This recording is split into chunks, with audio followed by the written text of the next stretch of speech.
Hello guys. Last episode में हमने देखा था तो इंजुआन एक बीस्ट के शिकार के लिए स्टार ऑर्गेनाइजेशन के साथ कोलैब करने वाली थी। वो चाहती थी हानशेन भी उस शिकार में पार्टिसिपेट करे, इसलिए उसने जल्दी से हानशेन को उसका नाम रजिस्टर करने के लिए कहा था।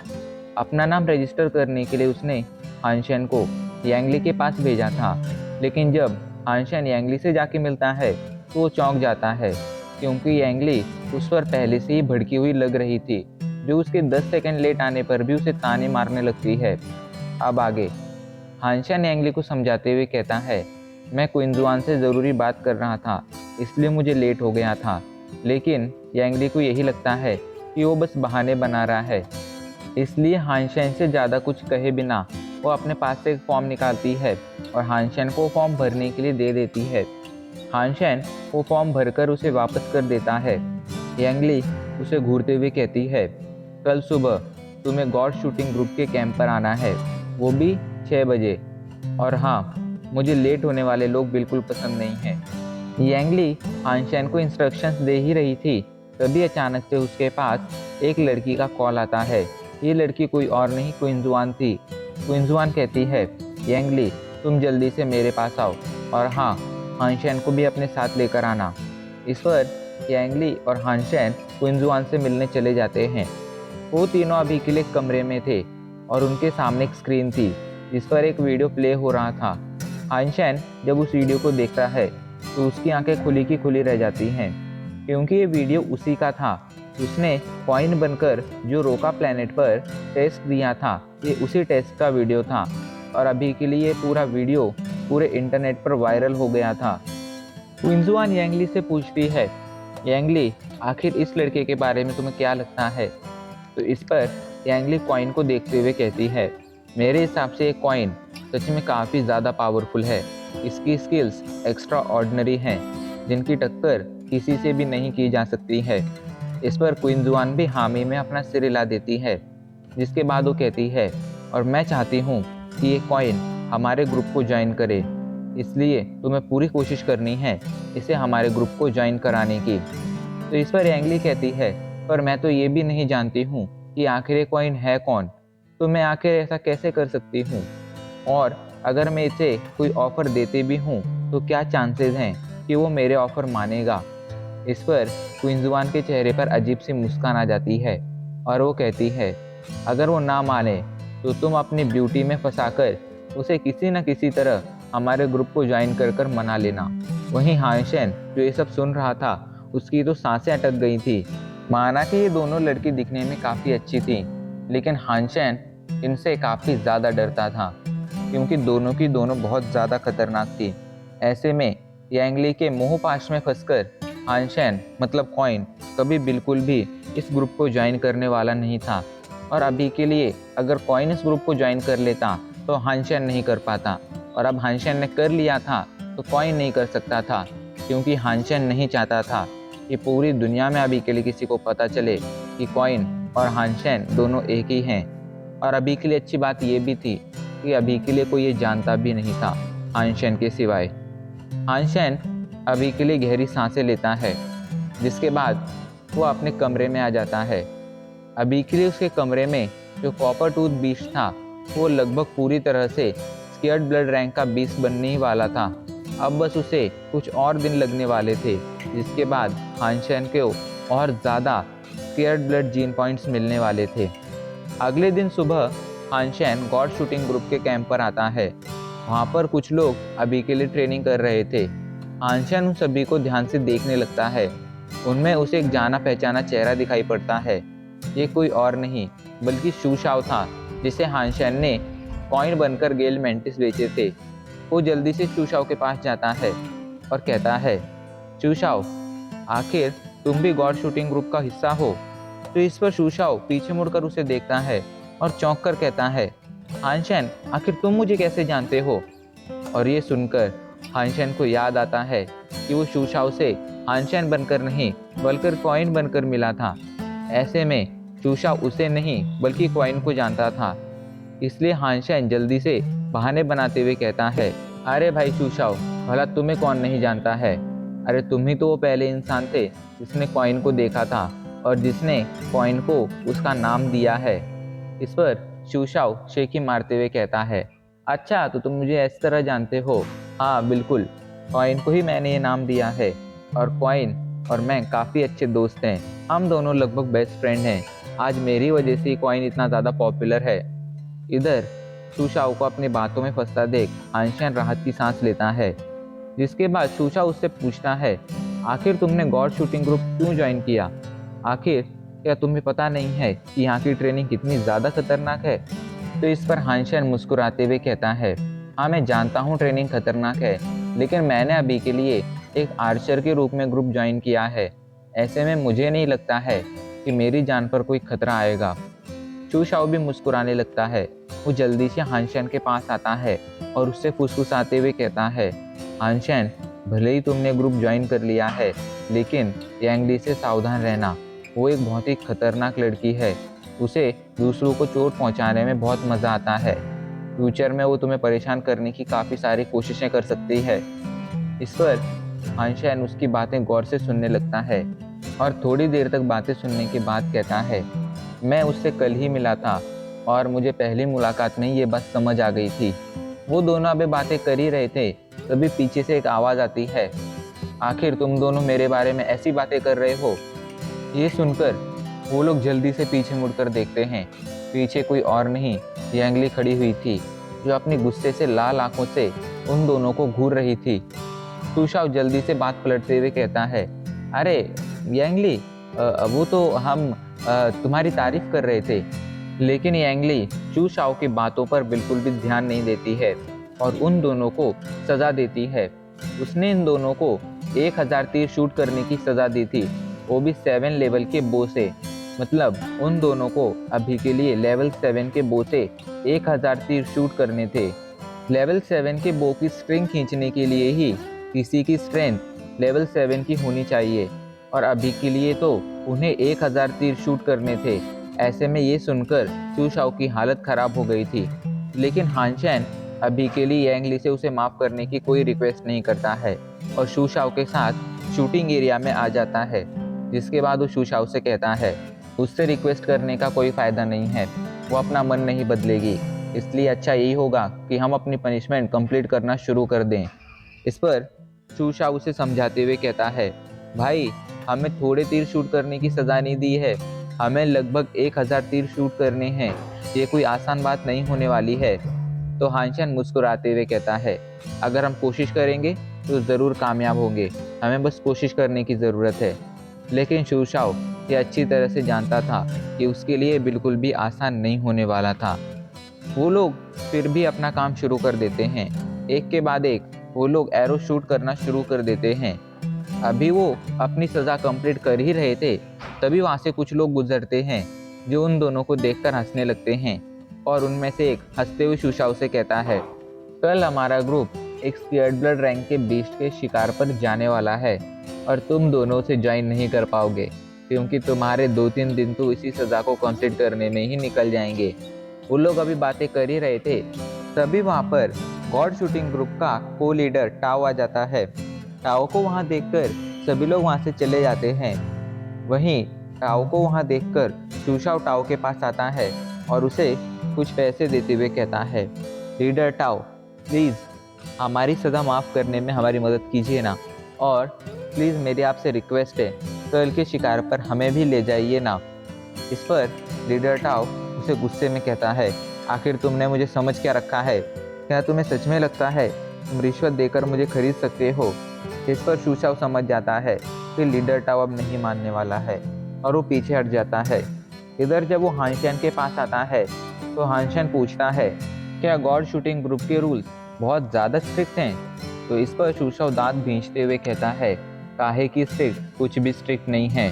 लीडर टाओ ने पहले भी मुझसे पैसे लेकर मेरी सज़ा माफ़ की है, लेकिन अभी के लिए वो ऐसा नहीं कर रहा है।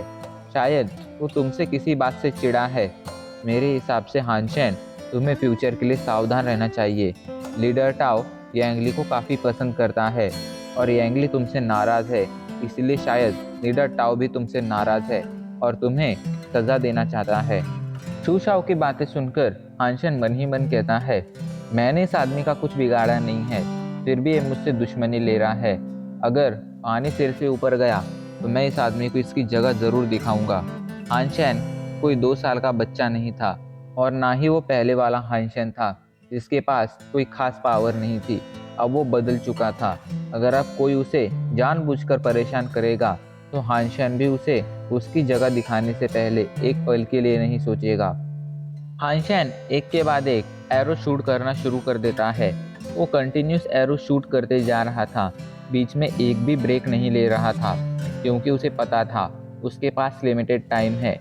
इधर शूशाओ हानशेन से वीक था, लेकिन वो भी कल के शिकार में हिस्सा लेना चाहता था, इसलिए वो भी एक के बाद एक एरो शूट करना शुरू कर देता है। वहीं यांगली जो दूर से ये सब देख रही थी, वो मन ही मन बुदबुदाते हुए कहती है, ये लड़का हानशेन थोड़ा बहुत तो कैपेबल है, लेकिन ये हमारे ग्रुप में सरवाइव कर पाएगा या नहीं ये इसी पर डिपेंड करता है।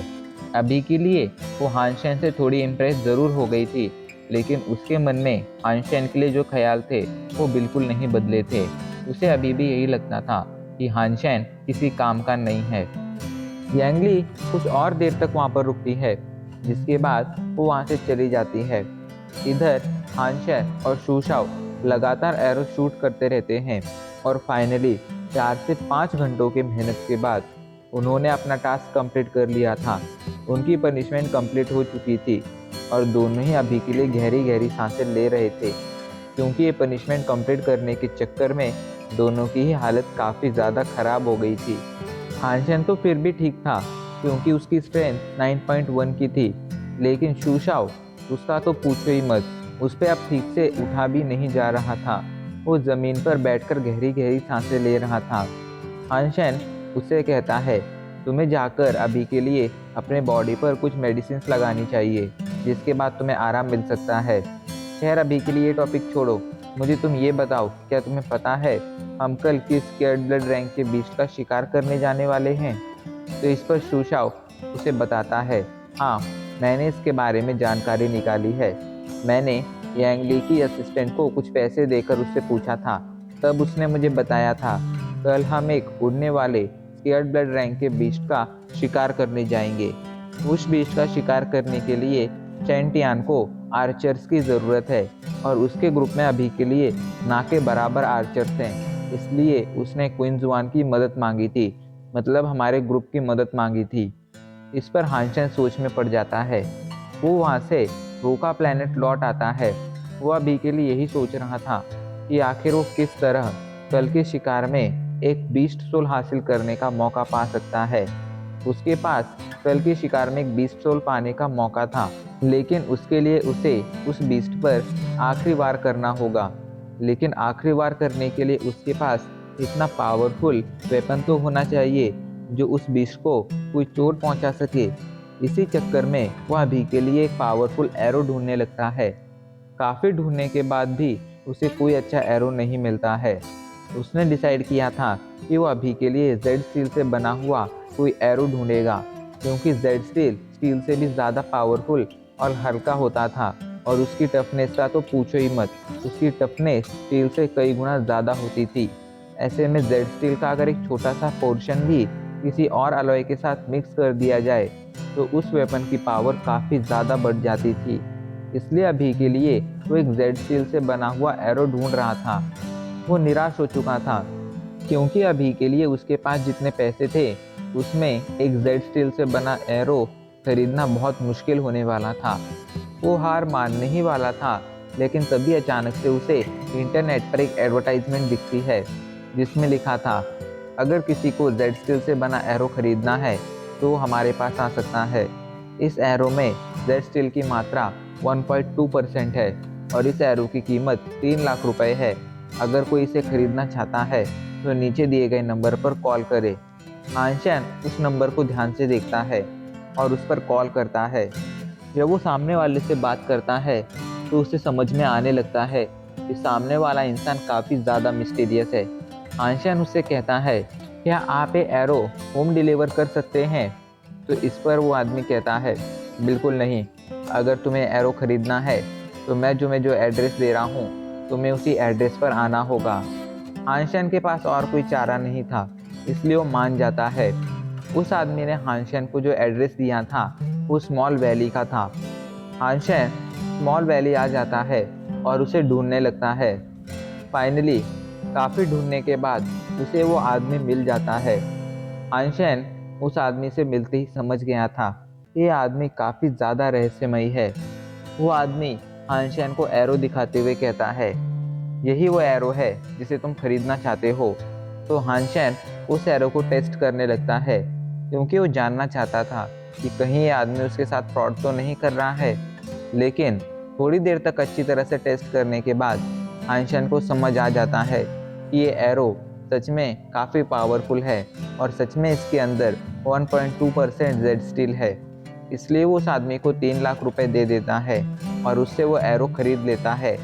वो आदमी एरो बेचने के बाद हानशेन से कहता है, अगर तुम्हें फ्यूचर में कुछ खरीदना है तो तुम मेरे पास आ सकते हो। और हाँ, एक ज़रूरी बात, मैंने अभी के लिए तुम्हें जो ये एरो बेचा है उसे मैंने खुद से बनाया है, ना कि किसी मशीन से। ऐसे में ये एरो काफ़ी ज़्यादा यूनिक है और तुम इसकी तुलना उन मशीन से बने हुए एरो से बिल्कुल नहीं कर सकते हो। इस पर हानशेन अपना सिर हिलाता है और उस एरो को लेकर अपने घर लौट आता है और सीधा डेमन वर्ल्ड के लिए रवाना हो जाता है। सुबह होते होते वो डेमन वर्ल्ड पहुंच गया था। अब हमें सुबह का सीन दिखाया जाता है। स्टील आर्मर बेस के एंट्रेंस पर अभी के लिए शैंटियान का ग्रुप और क्विंजुआन का ग्रुप, ये दोनों ग्रुप साथ में खड़े हुए थे। क्विंजुआन शैंटियान से हाथ मिलाते हुए कहती है, शैंटियान, वक्त आ गया है मिशन शुरू करने का, हम लोग तैयार हैं, या तुम तैयार हो? इस पर शैंटियान भी मुस्कुराते हुए अपना सिर हिला देता है। शैंटियान की नज़र जब हानशेन पर पड़ती है तो वो काफ़ी ज़्यादा गुस्से में आ जाता है। वो हानशेन से नफरत करता था, लेकिन क्विंजुआन की वजह से वो हानशेन को कुछ भी कह नहीं सकता था। पर उसने डिसाइड किया था कि अगर इस शिकार में उसे मौका मिलेगा तो वो हानशेन को ज़रूर मार देगा। इधर शैंटियान के ग्रुप का एक मेंबर लावेंग हानशेन को परेशान करने जाता है, लेकिन तभी बीच में क्विंजुआन आ जाती है और कहती है, लावेंग, मैं जानती हूँ कि तुम्हारे और हानशेन के बीच में काफ़ी सारी बैड मेमोरीज हैं, लेकिन वो मेरे ग्रुप का हिस्सा है और अगर तुम उसे मेरे सामने बुली करने की कोशिश करोगे तो फिर मैं तुम्हें सज़ा देने से पहले एक पल के लिए भी नहीं सोचूंगी। क्विंजुआन की धमकी सुनकर वो पीछे हट जाता है और सभी लोग अब शिकार के लिए रवाना हो जाते हैं। वो लोग अभी के लिए एक जगह पर आए थे। ये जगह चारों तरफ से पहाड़ों से घिरी हुई थी। शेंटियान अपने पास से स्टारलाइट एरोज निकालता है जिसे स्टार ऑर्गेनाइजेशन ने बनाया था और वो उन्हें यांगली को देते हुए कहता है, यांगली, तुम अपने ग्रुप के आर्चर्स में ये बांट दो। यांगली अपने ग्रुप के टॉप 5 आर्चर्स को चुनती है जिनमें हानशेन भी था और वो उन सभी को ये एरो बांटने लगती है। लेकिन जब वो हानशेन को स्टारलाइट एरो देने जाती है तो बीच में शेंटियान आ जाता है और उसे कहता है, यांगली, मैं नहीं चाहता हूँ कि तुम इसे ये एरो दो। तो इस पर यांगली कहती है, मैं भला इसे एरो क्यों नहीं दे सकती हूँ?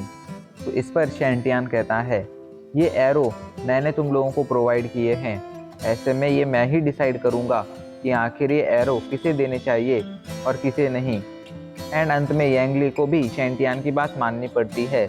वैसे भी यांगली हानशेन को कुछ खास पसंद नहीं करती थी जो उसके लिए शेंटियान से लड़ने वाली थी, इसलिए उसने आसानी से शेंटियान की बात मान ली थी।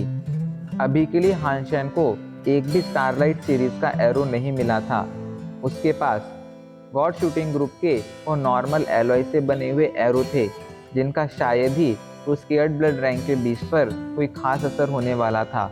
वहाँ पर मौजूद सभी पावरफुल लोगों को एक एक पोजीशन दे दी जाती है, लेकिन शेंटियान के ग्रुप के लोग हानशेन और शूशाओ को दूर भगा देते हैं, ये कहते हुए कि तुम लोग कोई पावरफुल इंसान नहीं हो जो तुम्हें कोई पोजीशन दी जाए।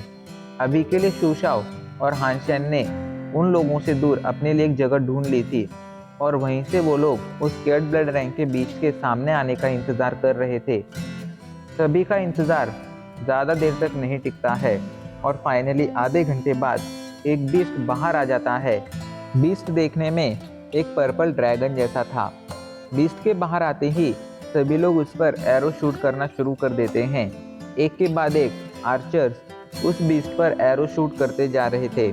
वो बीस्ट एरो से बचने की कोशिश तो कर रहा था, लेकिन इस कोशिश में भी उसे काफी सारे एरोज लग गए थे और अभी के लिए उसे छोटी मोटी चोट आ गई थी। स्टारलाइट सीरीज के एरो पावरफुल तो थे, लेकिन ये एरो एक स्केर्डबर्ड रैंक के बीस्ट को कोई खास चोटें नहीं पहुंचा सकते थे। ऐसे में इस बीस्ट को मामूली सी चोटें आई थीं, जो बहुत जल्द भरने वाली थी। ये बीस्ट इन सभी से बचते हुए वहां से उड़कर भागने लगता है। ये देखकर यांगली, शैंटियान सभी अपने बीस्ट माउंट को निकालते हैं और वहां से उस बीस्ट का पीछा करते हुए भागने लगते हैं। सभी उस बीस्ट के पीछे लग गए थे, लेकिन वहां पर बहुत से ऐसे लोग भी थे जिनके पास कोई बीस्ट माउंट नहीं था। हानशेन भी उन्हीं लोगों में से एक था। उसके पास भी कोई बीस्ट माउंट नहीं था। वो अभी के लिए यही सोच रहा था कि आखिर वो किस तरह इस बीस्ट का पीछा कर पाएगा, लेकिन फिर भी वो एक जगह पर रुकने वाला नहीं था। वो भागकर ही उस बीस्ट का पीछा करने लगता है, लेकिन ऐन वक्त पर वहाँ पर क्विंजुआन आ जाती है। क्विंजुआन जब हानशेन को भागते हुए देखती है तो वो हानशेन को अपने बीस्ट माउंट पर खींच लेती है और अभी के लिए हानशेन क्विंजुआन के साथ उस बीस्ट का पीछा करने लगता है। इधर बेचारा शूशाओ वहीं पर रह गया था। क्विंजुआन और हानशेन अभी के लिए इन सभी से काफ़ी पीछे थे। वो लोग पहले ही काफ़ी आगे निकल गए थे, इसलिए उन लोगों को उस बीच तक पहुंचने में टाइम लगने वाला था। और अब इसी के साथ हमारा एपिसोड आज यहीं पर ख़त्म हो जाता है।